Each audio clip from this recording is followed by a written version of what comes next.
don't be afraid to go see the partners and talk to them. I mean, when a person gets hired and comes in and I meet them for the first day, I say, my door is open. It's always open. Just come in. Show me what you're doing. They never do.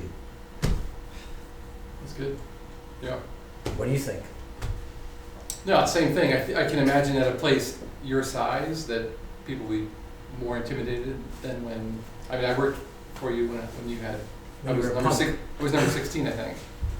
So it wasn't an issue of, No. you were right, I think you were sitting right next to me. So there were other reasons you didn't come in. Yeah. No, but that's I think that's good advice. Just walk around and talk to people. I think you have to. I think you have to be gutsy. I think you have to try to live over your head because no one's going to pay attention to you. Yeah. I mean, I think we're in a business of theater, and we have to perform.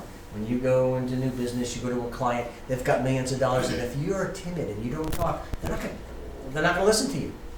So act bolder than you are. Yeah, get noticed. I think a lot of this is being yourself too. I think I see a lot of young creatives looking at blogs and shit and trying to coming up with ideas that I don't want to say are already out there, but they think that's kind of the process. And it's like, I hired you to be you. I hired you for your voice, so be you. Exactly. You know, That's good. That's really great. Rob? I think I would say don't wait your turn.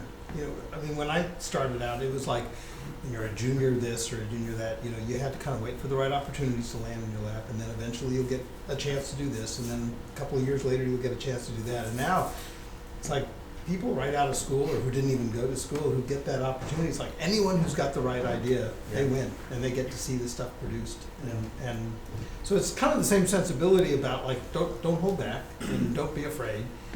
But it's like right now, I feel for the most senior people in the organization because there used to be entitlements that came with seniority, and no longer. No, it's true. Yeah.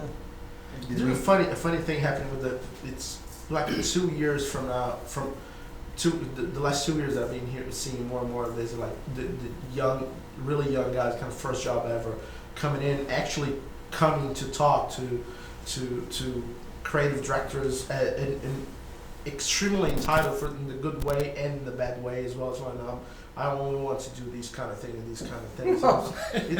It's so strange what happened during the last 2 or 3 years about on how this now.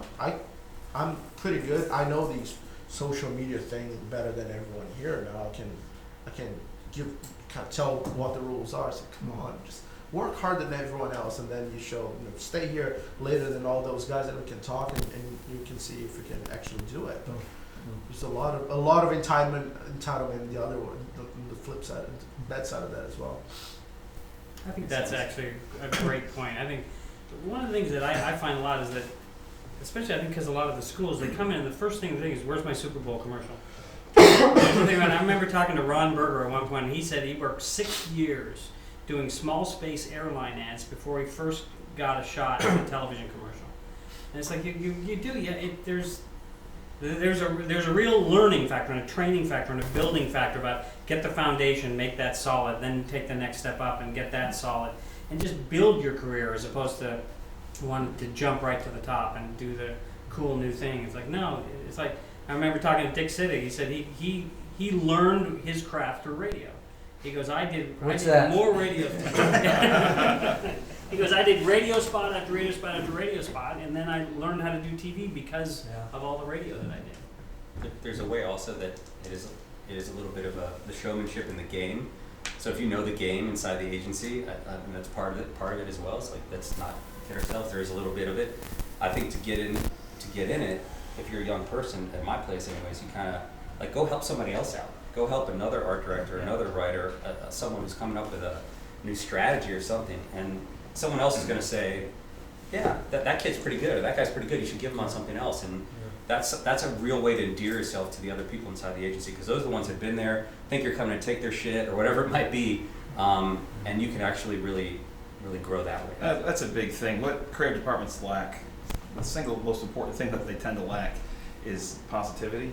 you know, we're paid to be cynical and disgruntled and miserable, and we hate our own ideas, and we hate your idea, and we hate everybody's idea, and we hate what the client said, and that's how we live, you know, we're criticized for a living, so we can become pretty curmudgeon-y, and I think a little positivity, particularly for a young person, I always tell them, ask for the headaches. How refreshing would it be? How long would you keep someone who keeps coming to you, what headaches do you want off your plate? Mm-hmm. Let me take care of it, I'll do it, and then do a really good job with it, and maybe take something that no one expected anything, and make it even better, or make a real piece out of it. There's two things. That person will always have a job. Well, under the radar, you do work that no one's going to pay attention to. You do it great, you get noticed. It's really amazing.